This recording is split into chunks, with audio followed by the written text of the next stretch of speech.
Hello student, एक बार फिर आपका स्वागत है। आज हम पढ़ेंगे आहारनाल की संरचना में नेक्स्ट अगला पार्ट, और अगला पार्ट है हमारा वो है आंत्र। इससे पहले हमने सबसे पहले मुख और मुखगुहा देख लिया था। मुखगुहा के बाद ग्रसनी, ग्रसिका और अमाशय के बारे में पढ़ा था। अब हम देखेंगे आंत्र के बारे में कि आंत्र की संरचना किस प्रकार की होती है, ये हमें ध्यान रखना है। तो इस प्रकार से जो अगली संरचना है वो कौन सी होगी, आंत्र। और उसमें देखेंगे कि मानव के अंदर आंत्र होती हैं, उस आंत्र के कितने भाग होते हैं, किस प्रकार से होते हैं। तो मानव के अंदर आंत्र होती है, ये लंबी कुंडलित नलिका होती है। आहारनाल का सबसे लंबा भाग होता है, आहारनाल का लंबा भाग होता है, ये हमें ध्यान रखना है। सबसे लंबा भाग होता है वो कौन सा होता है, आंत्र होता है। और ये कुंडलित नलिका नुमा संरचना होती है, जिससे हम क्या कहते हैं, आंत्र कहते हैं। और आंत्र होती है, इसको दो भागों में बांटा जा सकता है। पहला भाग हमें ध्यान रखना है, वो कौन सा ध्यान रखना है, छोटी आंत्र। कौन सा ध्यान रखना है, छोटी आंत्र, या जिसे हम क्या कहेंगे, स्मॉल इंटेस्टाइन कहेंगे। तो इस प्रकार से पहला भाग कौन सा हो गया, स्मॉल इंटेस्टाइन, ये हमें ध्यान रखनी है। सेकंड आपको देखना है वो कौन सा है, बड़ी आंत्र। तो सेकंड है वो कौन सी है, बड़ी आंत्र है, या जिसे हम क्या कहेंगे, लार्ज इंटेस्टाइन कहेंगे। तो इस प्रकार से लार्ज इंटेस्टाइन और पहली कौन सी हो जाएगी, स्मॉल इंटेस्टाइन, दो प्रकार की होती हैं। इसमें से देखेंगे कि जो छोटी आंत्र होती हैं उसके अगेन कितने भाग होते हैं, तीन भाग होते हैं। सबसे पहला भाग हमें ध्यान रखना है, वो कौन सा ध्यान रखना है, ग्रहणी। ग्रहणी, या जिसे हम क्या कहेंगे, ड्यूडेनम कहेंगे। तो ग्रहणी या ड्यूडेनम। सेकंड भाग कौन सा ध्यान रखना है, तो सेकंड भाग आप देखेंगे अग्र शूद्रांत्र, या जिसे हम जजुनम कहेंगे, अग्र शूद्रांत्र। तो सेकंड भाग है अग्र शूद्रांत्र, या जिसे हम क्या कहेंगे, जजुनम कहा जाता है। तो इस प्रकार से जजुनम हो गया। थर्ड भाग हो गया जिसे हम क्या कहेंगे, शूद्रांत्र कहेंगे। तो इस प्रकार से तीसरा भाग कौन सा हो जाए, शूद्रांत्र, या जिसे हम क्या कहेंगे, इलियम कहेंगे। ये हमें ध्यान रखना है। अब उसके बाद में देखिए लार्ज इंटेस्टाइन होती है, उसके भी कितने भाग होते हैं, तो तीन भाग होते हैं। पहला आप ध्यान देंगे उंडुक, या जिसे हम क्या कहेंगे, सिकम कहेंगे। दूसरा कौन सा ध्यान रखना है, दूसरा वर्दांत्र, या जिसे हम कोलोन कहेंगे। वर्दांत्र या वर्दांत्र को हम क्या कहते हैं, कोलोन कहा जाता है। और तीसरा भाग हमें ध्यान रखना है वो मलाशय या रेक्टम। तो इस प्रकार से तीन भाग होते हैं, वो बड़ी आंत्र के, और तीन भाग ही छोटी आंत्र के होते हैं। सबसे पहली बात करते हैं हम किसकी, बड़ी आंत्र की, छोटी आंत्र की।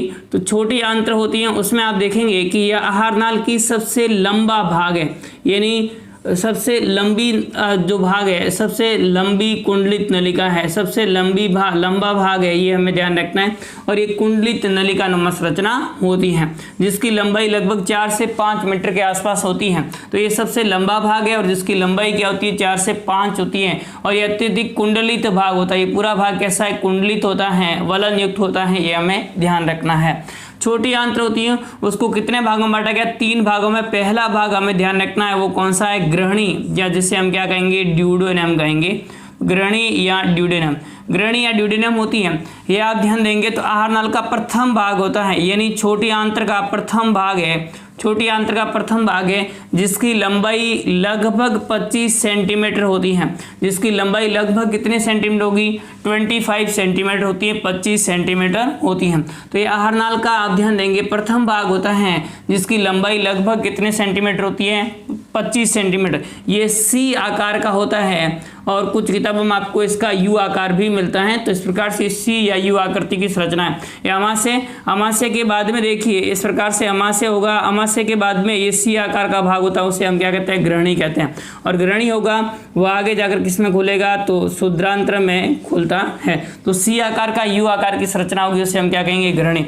और इस ग्रहणी भाग में ही आपको ध्यान रखना है कि जो यकृत से आने वाली यकृत वाहिनी पिता से आने वाली पित्त वाहिनी के साथ मिलकर के सामान्य पित्त वाहिनी का निर्माण करेंगे, और अग्नाशय से आने वाली अग्नाशय वाहिनी होगी। तो यहाँ आप ध्यान देंगे यकृत वाहिनी एवं आपको ध्यान रखना अग्नाशय वाहिनी, यकृत वाहिनी एवं अग्नाशय वाहिनी इसी ग्रहणी भाग में आकर के खुलती हैं। तो इस ग्रहणी भाग में कौन कौन सी वाहिनी आकर खुलेगी, यकृत वाहिनी एवं अग्नाशय वाहिनी मिलकर के खुलती है। और जिस स्थान पर खुलती हैं उस स्थान पर एक अवरोधनी पाई जाती है, जिसे हम ओडी की अवरोधनी कहा जाता है। स्फिंक्टर ऑफ ओडी या ओडी की अवरोधनी कहा जाता है।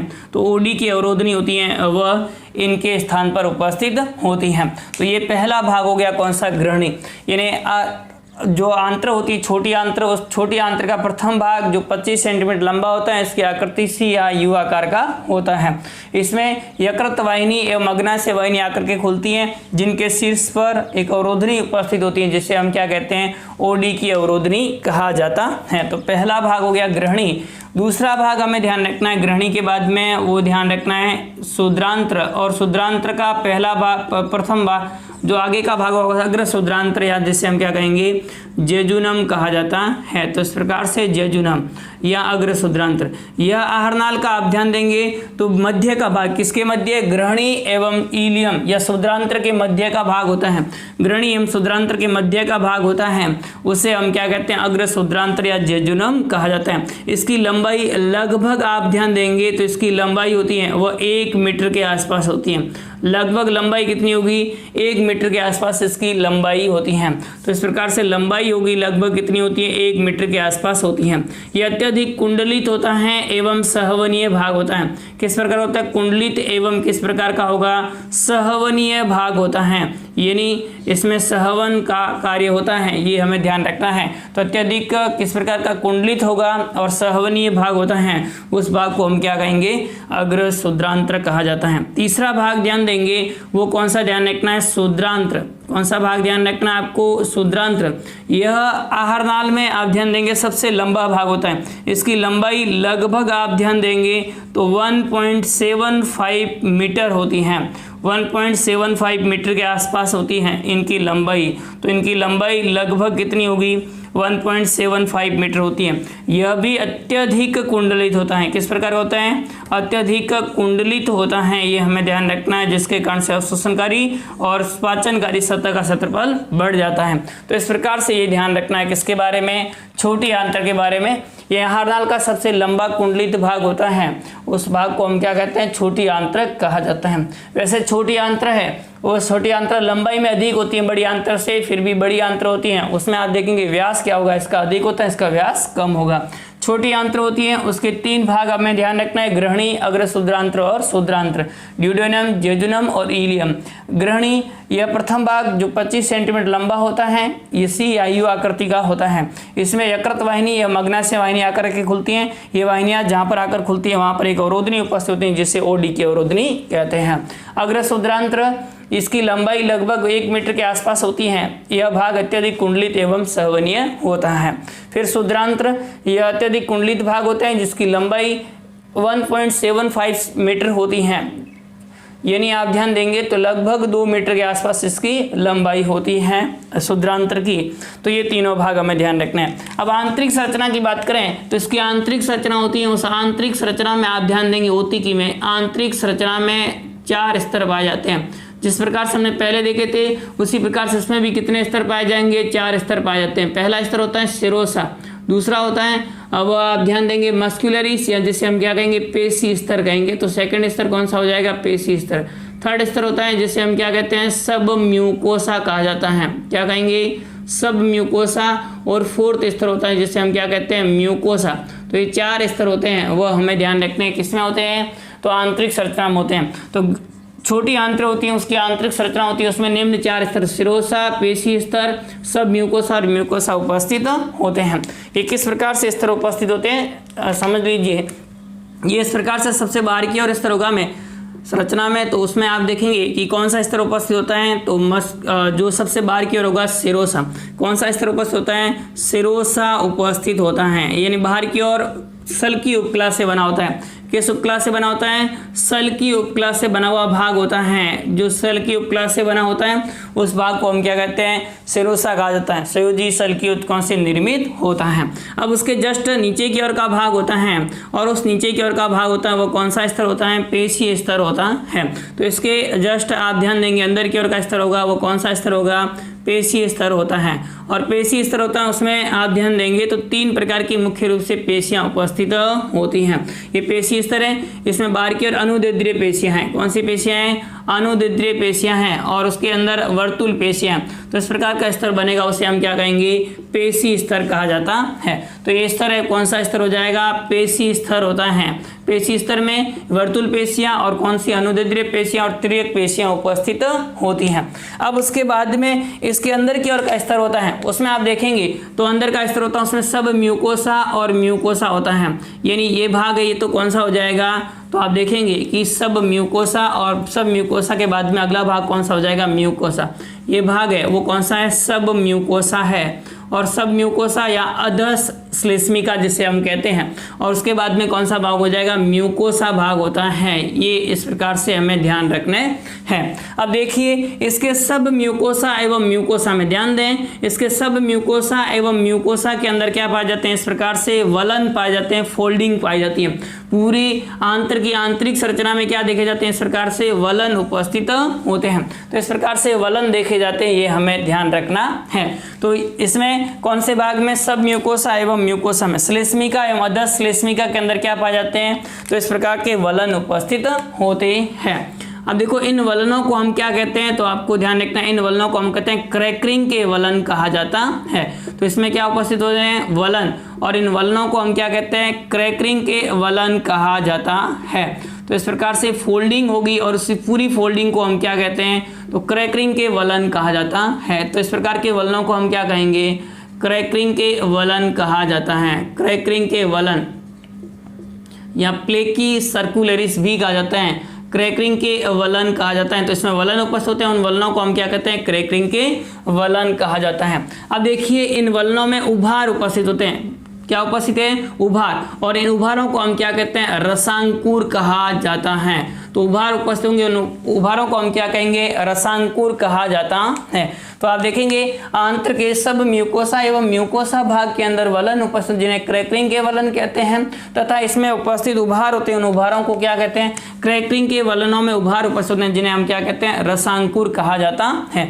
इन रसांकुरों पर इस प्रकार से इन रसांकुर पर छोटे छोटे आप ध्यान देंगे और अंकुर उपस्थित होते हैं। इन पर छोटे छोटे और क्या उपस्थित होंगे? अंकुर उपस्थित होते हैं, छोटे छोटे उभार और उपस्थित होते हैं। और इन छोटे उभारों को, जो छोटे उभार उपस्थित होते हैं, इस प्रकार से पूरे आंत्र पर क्या उपस्थित होते हैं? छोटे उभार उपस्थित होते हैं। और इन छोटे उभारों को हम क्या कहते हैं? सूक्ष्मांकुर कहा जाता है। क्या कहेंगे? सूक्ष्मांकुर कहा जाता है। तो एक तो क्रैकरिंग के वलन हो गए, दूसरे रसांकुर और तीसरे कौन से? सूक्ष्मांकुर। इन तीनों संरचनाओं के कारण से क्रैकरिंग के वलन, रसांकुर एवं सूक्ष्मांकुरों की उपस्थिति के कारण से आंत्र का अवशोषणकारी एवं जो पाचनकारी सतह का क्षेत्रफल है वो बढ़ जाता है। पाचन एवं अवशोषणकारी सतह का क्षेत्रफल क्या हो जाएगा? अवशोषणकारी सतह का क्षेत्रफल बढ़ जाता है। सतह का क्षेत्रफल क्या हो जाएगा? बहुत ज़्यादा बढ़ जाता है, जिसके कारण से अवशोषण एवं पाचन अधिक हो पाता है। तो इस प्रकार से आप देखेंगे कि क्रैकरिंग के वलन, रसांकुर और सूक्ष्मांक उपस्थिति के कारण से आंत्र का पाचन एवं अवशोषणकारी सतह का क्षेत्रफल बढ़ जाता है, और सतह का क्षेत्रफल बढ़ जाने के कारण से पाचन एवं अवशोषण अधिक मात्रा में हो सकता है। अब उसके बाद में ध्यान दें कि इसकी अंदर की ओर उपस्थित जो वलन होते हैं, उन वलनों में आप देखेंगे कि इस प्रकार से जो वलन होते हैं उसके अंदर ग्रंथियां उपस्थित होती हैं, यानी इसके अंदर दरारें उपस्थित होती हैं। उन दरारों को हम क्या कहते हैं? लीबर कुहन की दरारें कहा जाता है। तो आप देखेंगे कि इन रसांकुरों के मध्य दरारें उपस्थित होती हैं जिन्हें हम लीबर कुहन की दरारें कहा जाता है। इनके मध्य दरारें उपस्थित होती हैं जिन्हें हम क्या कहेंगे? लीबर कुहन की दरारें कहा जाता है। और ये लीबर कुहन की दरारें होती हैं, इन दरारों के अंदर पाचक ग्रंथियां उपस्थित होती हैं। इनके अंदर क्या उपस्थित होगी? लीबर कुहन की दरारों के अंदर, लीबर कुहन की दरारों में पाचक ग्रंथियां उपस्थित होती हैं। लीबर कुहन की दरारों में कौन सी ग्रंथियां उपस्थित होती हैं? पाचक ग्रंथियां उपस्थित होती हैं। और ये पाचक ग्रंथियां होती हैं, इन पाचन ग्रंथियों में 3 प्रकार की कोशिकाएं मुख्य रूप से उपस्थित होती हैं। लीबर कुहन की दरारों में कौन सी ग्रंथियां उपस्थित होती हैं? पाचक ग्रंथियां। और इसमें 3 प्रकार की कोशिकाएं उपस्थित होती हैं। एक तो कोशिकाएं उपस्थित होती है जिन्हें हम क्या कहते हैं? क्लस कोशिकाएं कहा जाता है। क्या कहेंगे? क्लस कोशिकाएं कहेंगे। तो एक क्लस कोशिकाएं उपस्थित होती हैं। दूसरी आप ध्यान देंगे तो इसमें आप ध्यान देंगे श्लेष्म कोशिकाएं उपस्थित होती हैं। कौन सी कोशिकाएं? श्लेष्म कोशिकाएं। इसके अतिरिक्त और आप देखेंगे तो इसके अंदर कोशिकाएं उपस्थित होती हैं जिन्हें हम आंतरीय कोशिकाएं कहते हैं। क्या कहेंगे? आंतरीय कोशिकाएं। तो क्लस कोशिकाएं उपस्थित होती हैं और कौन सी कोशिकाएं उपस्थित, आंतरिक कोशिकाएं उपस्थित होती हैं। और इसमें आप देखेंगे क्लस कोशिका और आंतरिक कोशिकाओं के अतिरिक्त इसमें कोशिकाएं उपस्थित होती है पैनेथ कोशिकाएं। कौन सी कोशिकाएं उपस्थित होती है, पैनेथ कोशिकाएं। तो क्लस कोशिकाएं, आंतरिक कोशिकाएं एवं कौन सी कोशिकाएं उपस्थित होती हैं, पैनेथ कोशिकाएं उपस्थित होती हैं। इन क्लस कोशिकाओं के द्वारा आप देखेंगे कि श्लेष्मा का स्त्रावण किया जाता है। किसका स्त्रावण किया जाएगा, श्लेष्मा का एवं बाइकार्बोनेट का स्त्रावण किया जाता है। तो श्लेष्मा एवं बाइकार्बोनेट का स्त्रावण इनके द्वारा किया जाता है। आंतरिक कोशिकाओं के द्वारा जल एवं जल अपघटनी एंजाइमों का स्त्रावण किया जाता है। जल एवं जल अपघटनी एंजाइम, विभिन्न प्रकार के एंजाइम होते हैं, इन एंजाइमों का स्त्रावण इनके द्वारा किया जाता है। जल एवं जल अपघटनीय एंजाइमों का स्त्रावण है वो किनके द्वारा किया जाएगा, तो आपको क्या ध्यान रखना है, आंतरिक कोशिकाओं के द्वारा किया जाता है। तो आंतरिक कोशिकाओं के द्वारा जल एवं जल अपघटनीय एंजाइमों का स्त्रावण किया जाता है। पैनेथ कोशिकाओं के द्वारा लाइसोजाइम का स्त्रावण किया जाता है। पैनेथ कोशिकाओं के द्वारा लाइसोजाइम का स्त्रावण किया जाता है। और ये लाइसोजाइम होता है, यह भोजन के साथ आए सूक्ष्म जीवों को नष्ट करने का कार्य करता है। तो पैनेथ कोशिकाएं, उसके द्वारा किसका स्त्रावण किया जाएगा, लाइसोजाइम का स्त्रावण किया जाता है। तो तीनों प्रकार की कोशिकाएं, क्लस कोशिकाएं, आंतरिक कोशिकाएं और पैनेथ कोशिकाएं इसमें उपस्थित होती हैं। और इनमें से आप देखेंगे कि क्लस कोशिकाएं, उसके द्वारा श्लेष्मा का स्त्रावण, आंतरिक कोशिकाओं के द्वारा जल एवं जल अपघटनीय एंजाइमों का स्त्रावण और पैनेथ कोशिकाएं, उनके द्वारा लाइसोजाइम का स्त्रावण किया जाता है। तो ये हमें ध्यान रखना है। अब इसके अतिरिक्त आप देखेंगे कि इनके अंदर की ओर उपस्थित जो रसांकुर होते हैं, उन रसांकुरों के अंदर एक विशेष प्रकार की वाहिनियां उपस्थित होती हैं और जिन्हें हम क्या कहते हैं, लैक्टियल वाहिनी कहते हैं। इसके अंदर वाहिनियां उपस्थित होती है जिसे हम क्या कहेंगे, लैक्टियल वाहिनियां कहा जाता है। अंदर की ओर कौन सी वाहिनियां उपस्थित होती हैं, लैक्टियल वाहिनियां उपस्थित होती हैं। तो इसके अंदर कौन सी वाहिनियां उपस्थित होगी, लैक्टियल वाहिनी उपस्थित होती हैं। लैक्टियल वाहिनियां उपस्थित होती हैं। तो इसके अंदर कौन सी वाहिनियां उपस्थित होगी, लैक्टियल वाहिनियां। और लैक्टियल वाहिनियां क्या कार्य करती हैं, वसा का अवशोषण का कार्य करती हैं। इनके द्वारा किसका अवशोषण किया जाएगा, वसा का अवशोषण किया जाता है। तो ये हमें ध्यान रखना है किसके बारे में, लैक्टियल वाहिनी के बारे में, जिनके द्वारा वसा का अवशोषण किया जाता है। तो इनके अंदर लैक्टियल वाहिनियां। अब ध्यान दें, ये भाग है यहाँ तक का, ये ग्रहणी का भाग है। और ग्रहणी के सब म्यूकोसा में, देखिए ग्रहणी के सब म्यूकोसा में, ग्रहणी के सब म्यूकोसा में एक विशेष प्रकार की ग्रंथियां पाई जाती हैं जिन्हें बुर्नर ग्रंथियां कहते हैं। कि म्यूकोसा में कौन सी ग्रंथियां पाई जाती हैं, बुर्नर ग्रंथियां पाई जाती है। देखो इंपॉर्टेंट है, पूछा जाता है कई बार। कौन से भाग के अंदर उपस्थित होती है, ग्रहणी के सब म्यूकोसा भाग में उपस्थित होती हैं, जिन्हें हम क्या कहते हैं, बुर्नर ग्रंथियां कहते हैं। और इन बुर्नर ग्रंथियों के द्वारा, ध्यान दें, इन बुर्नर ग्रंथियों के द्वारा श्लेष्मा एवं बाइकार्बोनेट का स्त्रावण किया जाता है। श्लेष्मा एवं किसका स्त्रावण किया जाएगा, बाइकार्बोनेट का। और ये किस प्रकृति का होगा, सारीय प्रकृति का होता है। तो सारीय प्रकृति का श्लेष्मा एवं बाइकार्बोनेट होता है, उसका स्त्रावण होता है, वो किसके द्वारा किया जाता है, तो ग्रहणी के सब म्यूकोसा में उपस्थित बुर्नर ग्रंथियां होती हैं, उन बुर्नर ग्रंथियों के द्वारा श्लेष्मा एवं बाइकार्बोनेट का स्त्रावण किया जाता है। तो यहाँ पर कौन सी ग्रंथियां उपस्थित होगी, इस प्रकार से जगह जगह पर कौन सी ग्रंथियां उपस्थित होगी, बुर्नर ग्रंथियां उपस्थित होती हैं। और बुर्नर ग्रंथियां होती हैं, उनके द्वारा किसका स्त्रावण किया जाएगा, तो श्लेष्मा का स्त्रावण किया जाता है।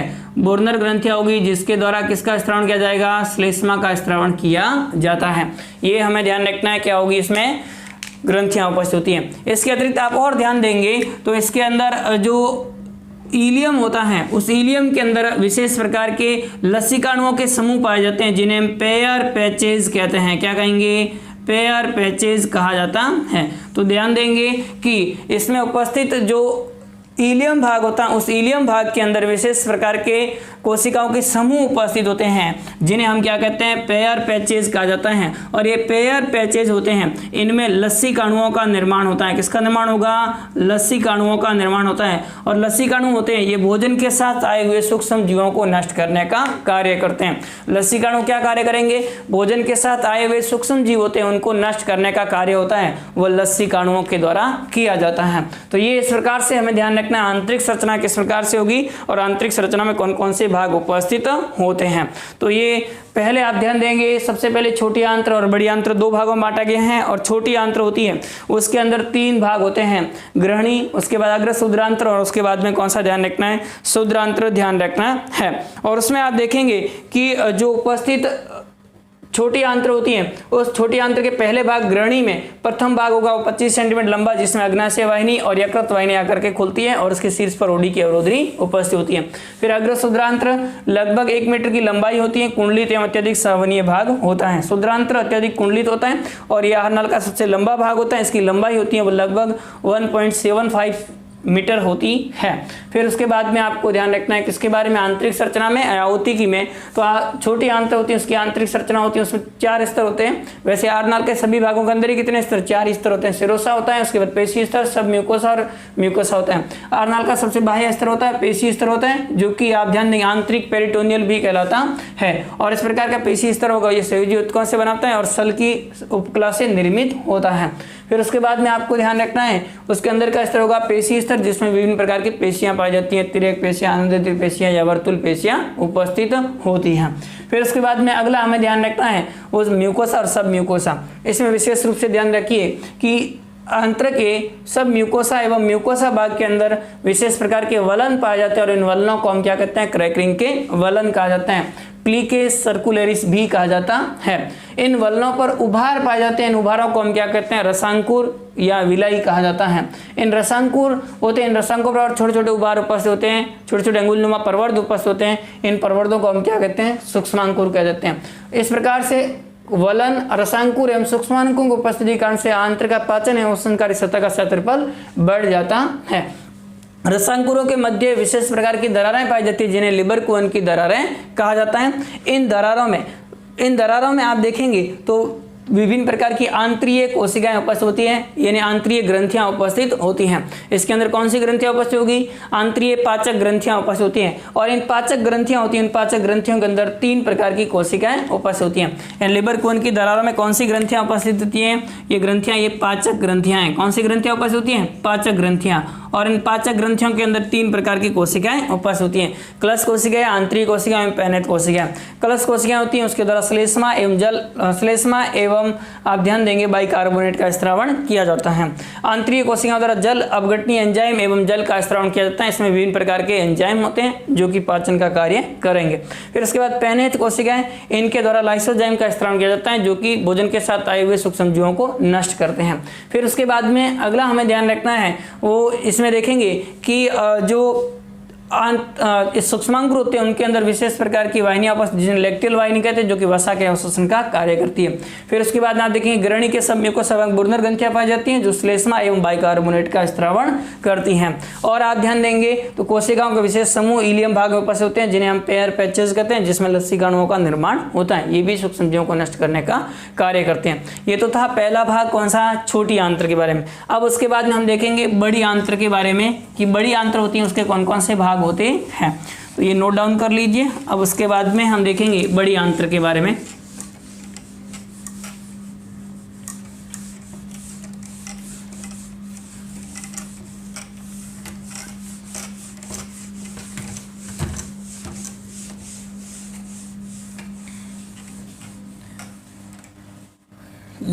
यह आहारनाल का आप ध्यान देंगे तो अंतिम भाग होता है वो बड़ी आंत्र होगा।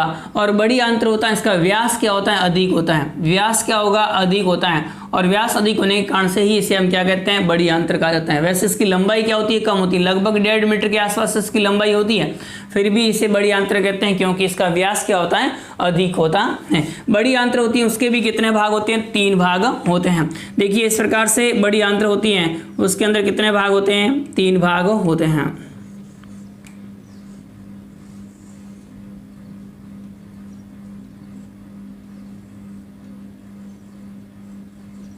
ये छोटी आंत्र है और छोटी आंत्र आकर के किसमें खुलती है, बड़ी आंत्र में आकर के खुलती है।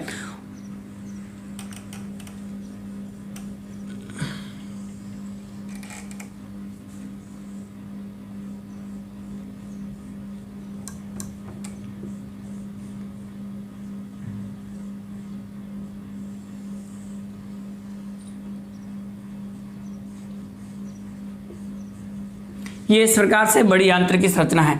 बड़ी आंत्र में आप देखेंगे तो प्रथम जो भाग होता है जहाँ पर छोटी आंत्र आकर के खुलती है उस भाग को हम क्या कहते हैं, उंडुक या सीकम कहा जाता है।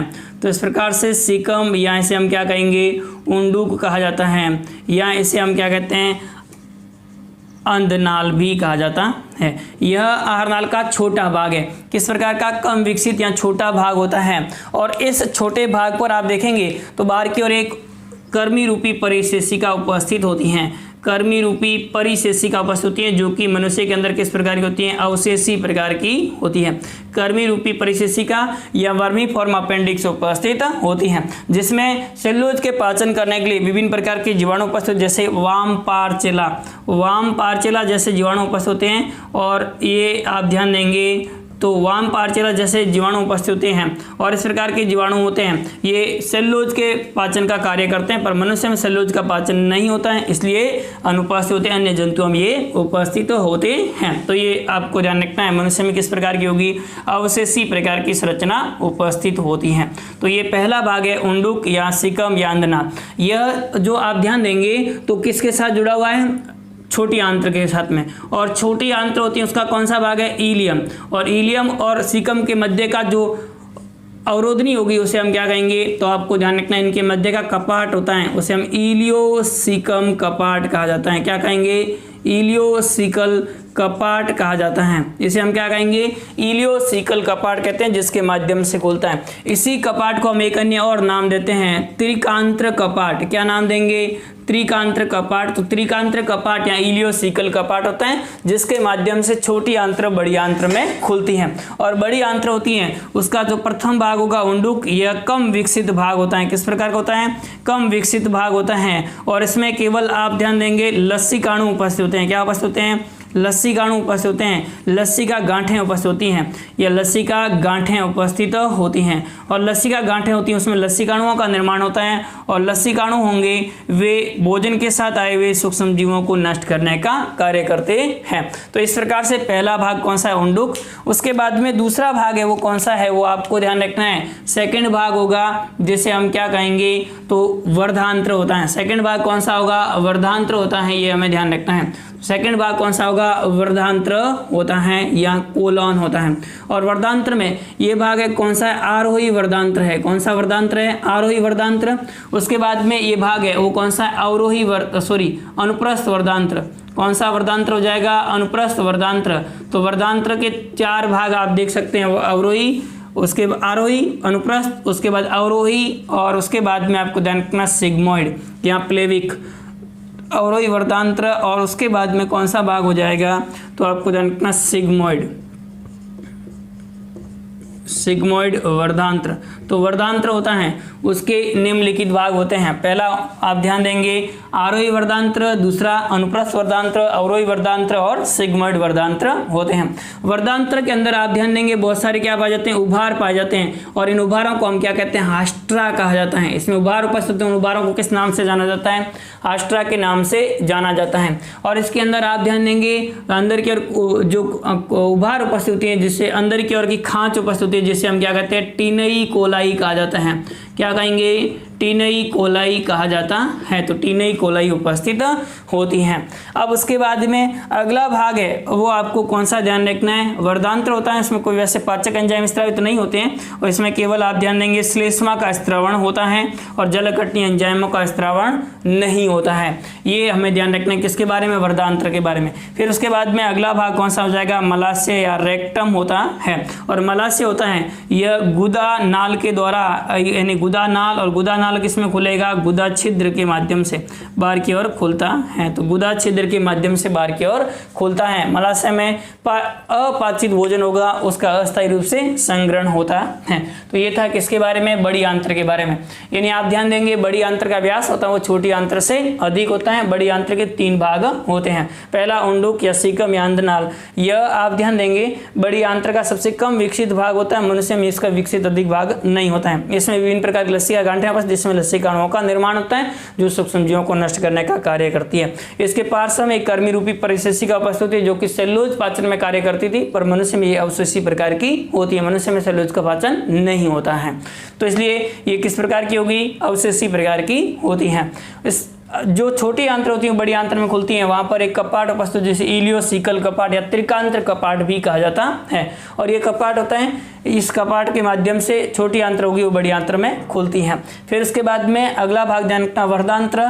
बड़ी आंत्र का सबसे बड़ा भाग होगा वर्धांत्र होता है। वर्धांत्र के 4 भाग, आरोही वर्धांत्र, अनुप्रस्थ वर्धांत्र, अवरोही वर्धांत्र और सेगमेंट वर्धांत्र होते हैं। वर्धांत्र होता है वो मलाशय में खुदा करके खुलता है। इस पर उभार जिन्हें हास्ट्रा कहेंगे, तो इस प्रकार से आपको ध्यान रखना है। फिर उसके बाद में आप देखेंगे कि जो वर्धांत्र वो मलाशय में खुलेगा, और मलाशय होता है ये थैलीनुमा संरचना के रूप में उपस्थित होता है, जिसमें अस्थायी रूप से अपाचित भोजन का संग्रह होता है, मल का संग्रह होता है, जो कि गुदा नाल के द्वारा बाहर की ओर खुल जाता है। अब ध्यान दें, छोटी आंत्र और बड़ी आंत्र में डिफरेंस ये ध्यान रखना है कि बड़ी आंत्र होती है उसके अंदर इस प्रकार से उभार या वलन होते हैं या सूक्ष्मांकुर होते हैं, उपस्थित नहीं होते हैं। तो सूक्ष्मांकुर उपस्थित नहीं होते हैं, आपको किसमें ध्यान रखना है, बड़ी आंत्र के अंदर। और बड़ी आंत्र में कोई विशेष प्रकार का पाचक एंजाइम का स्त्राण नहीं होता है, केवल सहजीवी जीवाणु होते हैं, वो उसमें कुछ उपस्थित होते हैं। इसके अतिरिक्त विटामिन B12 एवं विटामिन के जैसे कुछ विटामिनों का जो संश्लेषण है वो भी इनके अंदर होता है। तो ये था किसके बारे में, आहार नाल की संरचना किस प्रकार की होती है। नेक्स्ट अगली वीडियो हम देखेंगे कि सहायक पाचन ग्रंथियां होती है वो कौन कौन सी होती हैं, उनकी संरचना के बारे में। 3 प्रकार की सहायक ग्रंथियां हैं, लार ग्रंथि, अग्नाशय एवं यकृत। इन तीनों के बारे में पढ़ेंगे आप अगले वीडियो में।